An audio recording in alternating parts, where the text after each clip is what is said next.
Hi guys, PJ here. Today we're working on an Audi A3, removing the double DIN factory fitted radio and replacing it with a Pioneer app radio. Now also a double DIN size radio. To fit that radio into this car you're going to need a few bits and bobs, namely a fascia surround. There we go. This one's made by Sounds on Top, Connects 2, that's the company that makes it. There's a little website look for you. And you've got a CT24 AU15, which is basically a big plastic frame for you to fill the gap up with. And you've also got a wiring harness adapter. There we go, complete with aerial adapter, CT20 AU04. And that is a quad locked ISO converter with an aerial connector and also a fly off for the power which comes from the fuse box, which I'll show you later on. Now to remove the radio from this car you're going to need 4 release keys of this style, the Euro variety.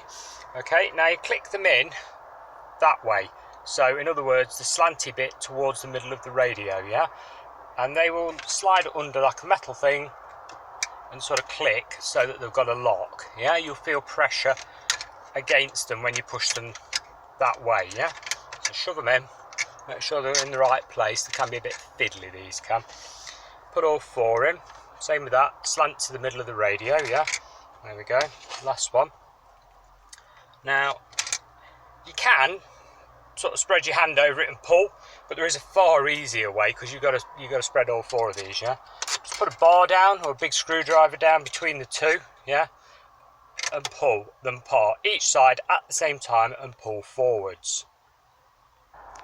And so with that done, with both sides pushed away from each other using the little bars, put your finger around the edge, you'll feel a spring clip, push it in and you'll be able to remove your release keys like so. They're like locked in, so you've got to push the little spring clip in to get them out, sort of thing.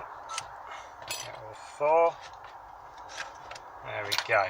Right, now watch the top of your gear lever, because a lot of these have got like a leather top gear lever and they're very easy to damage. What you've got to do is pop a little bag over the top of the gear lever, like so. So it's just literally got a poly bag over it, yeah. The other thing you want to do, these areas here are very soft, so if you're going to rest anything on it you could scuff them. Put a bit of a foam pad. If you haven't got foam, just get some cardboard and put it there. You know, it's nothing worse than a scratched up dashboard, so pop that there. Right, your radio, just grab it, give it a bit of a wiggle, they do stick. There we go, pull it forwards and carefully drop it down here. Now if you're worried about this and you don't think you can balance it, again, a bit of cardboard or tape across the top of the heat to stop it scratching it, yeah? On the back there, you've got your quad lock connector and your FACRA aerial. Now this being a 2010 model car, we are going to have to address the power problem, which I'll go into detail shortly. To remove these, there's a squeezy tab on the bottom. You just pinch it and then you pull the lever up and remove, yeah? The aerial itself, similar setup, it's got a little squeeze thing on the bottom of it, which I'm going to need 2 hands to do. You squeeze that up and then pull. And with that done and the radio put out the way and put safely out the way, I mean, keep it safe, you never know if you're going to reuse it if you sell the car ever and want to put it back in again. You're left with your quad lock adapter, like I was saying there, with its hinge set up, and your aerial connector, and now we can see the little squeezy tab on the bottom of it, look. Nice big gaping hole. At this point you're going to want your fascia trim and start running all your cables. So basically get hold of your adapter that came in your kit you've bought and just simply line it up, click, that's it, done. Now you've only got 1 power cable coming out of here, the yellow one, yeah. You're going to need a red power cable as well going to the radio, which goes to the fuse box on the, depending if your car is left or right hand drive, this one being right hand drive, the fuse box on the right hand side end panel of the dash, and you're going to need to find an ignition switched live, which again I'll show you when I'm actually doing that. Now you've also got an aerial, there you go, filter there, which is powered, which is wired straight in. Look, just get your little FACRA connector, line it up. You can only put it in one way, there's a tab on it, click, yeah. There we go, locked in, done. So that's your wiring kit put in. Next thing you're going to want to do, this particular radio being a DA120, which means it's got like fly-offs for USBs, it's got HDMIs, it's got microphone, it's got everything to run. So I'm just going to run all the auxiliary cables. There'll be one tucking round here to the glove box for the USB input, and then there'll be a microphone sitting up top. So I'm going to do that one now and get that out of the way. Okay, moving around to the fuse box for power. The top right fuse there, the little 10 amp that I'm working on, that seems to be an ignition switched on this particular model of car, and it will depend on your model of car as to which one you use. But checked into the meter, we can turn off and connect our power source to that fuse now. Okay, so we've added the ignition switch live. There's the power cable that I've run under the dash, and I've put a little fuse jumper on. You can get these from most car accessory shops. Basically remove the fuse that's in the fuse box and push this in, and it's got two fuses, one the original one and one for your radio there. You can move on now to the radio again. So moving back around to the radio aperture, yeah, there's your power cable I've just shown you in the fuse box that's running off that top red 10 amp fuse there with the fuse spur. Get your fascia, your plastic fascia, make sure the wide section is at the top, yeah, because it goes out. Thread all your cables through. I mean, you probably won't have as many cables as this, because like I say, this is a full-on app radio. It's got GPS signal and two lots of USBs and all sorts on it. So just literally slide it into place. Like I say, it doesn't help because we've got so many cables on this particular radio. There we go, we've pushed it home all the way around. You'll notice the plastic clips there tucked behind the original plastic, and on the bottom here there's some clips that tuck down, so just sort of lift them in and clip them in nicely. Once you're in that position, you're ready to put your frame in that came with the radio. Now your radio will have had some sort of frame with it like this, and it's slid on the radio normally, so you slide it off your radio, thread all your wires through and put it in the hole. Okay, with your frame in place, and this particular one was a very, very tight fit, so don't be afraid to give it a bit of a persuasion and also a bit of a squeeze to sort of get the corners in. And once it's in though, it's not going to move.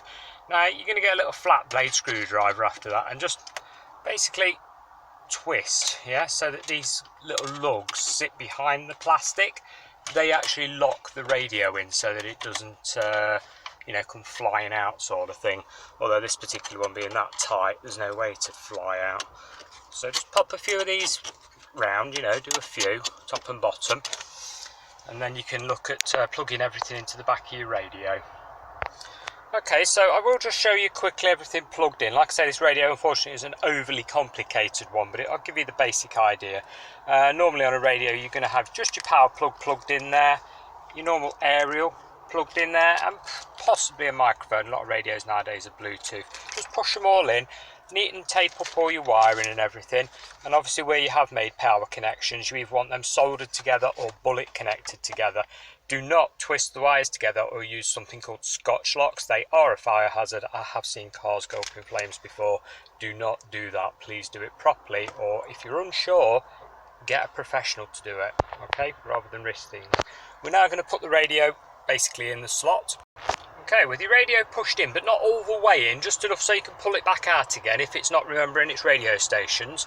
Pop your ignition on, yeah, and tune in a radio station. So we'll just do that now. Like I say, this one being a bit overly complicated, so there we go. Apps. See if it can Station open day page on that newfangled Facebook chat. That is all, over and out. Turn it down. So we've tuned into a radio station, yeah, and that's on preset number 1.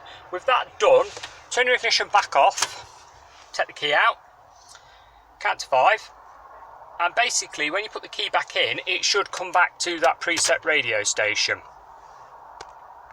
We'll just turn on right now, there we go. If your radio station doesn't reappear, it means you've got to switch the yellow and red wires around on the back of the radio to get the power correct. One is a constant live and one is an ignition switched live, okay?